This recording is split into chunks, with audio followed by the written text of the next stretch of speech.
একটা আইন চালু করা আছে, সেটা কি? চুরি করলে হাত কেটে দেওয়া। এই জন্য আপনি মক্কা মদিনায় যদি কোনোদিন যান, অনেকেই গিয়েছেন, মক্কা মদিনায় যাওয়ার পরে দেখবেন অনেক স্বর্ণের দোকান খুলে খুলে তারা নামাজ পড়তে চলে যায়, অনেক দোকান পাশা তারা খুলে রেখে তারা নামাজে যায়, বিভিন্ন কাজে চলে যায়, তাদের সেখান থেকে একটা সম্পদ চুরি হয় না।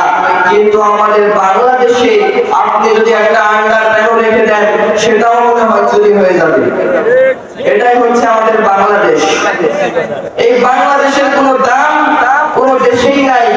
তাহলে এই বাংলাদেশের সুনাম, এই বাংলাদেশের সবকিছু নষ্ট করলাম আমরা নিজেরাই।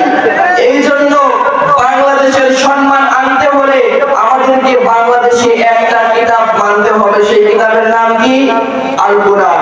এই আল কোরআন অনুযায়ী যদি আমরা নিজের জীবন বিধান চালু করতে পারি, সংসদে যদি কোরআন আমরা চালু করতে পারি, তাহলেই কিন্তু এই দুনিয়াটা, এই বাংলাদেশটা কোরআনের আইনে পরিচালিত হলেই সুখময় একটা বাংলাদেশ হয়ে যাবে এবং এই বাংলাদেশ সারা পৃথিবীর কাছে উজ্জ্বল হয়ে যাবে।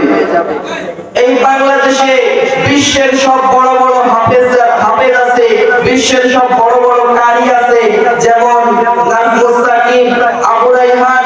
এই কারিগুলো আমাদের দেশের গর্ব, আমাদের দেশের সুনাম।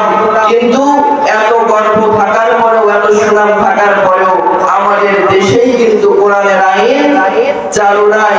তাহলে কি করে হবে? আমাদেরকে চিন্তা করতে হবে আমরা ন্যায় বিচার করতে পারতেছি কিনা। আমি আবু তোহা যদি আমি একটা কোনো মানুষের একটা পা কেটে দিই অথবা একটা হাত কেটে দিই, তাহলে কি হবে? এখন পুলিশ এসে আমার নামে মামলা করে দিবে, আমাকে 10 বছরের জেল দিবে অথবা 10 লাখ টাকা জরিমানা করবে। এটা কি ইসলামের আইন? না, এটা ইসলামের আইন নয়। ইসলামের আইন হচ্ছে এটাই, যদি কেউ আমার হাত কেটে দেয় আমিও তোমার হাত কেটে দিব, যদি কেউ আমার পা কেটে দেয় আমিও তোমার পা কেটে দিব। এটাই হচ্ছে ইসলামের আইন।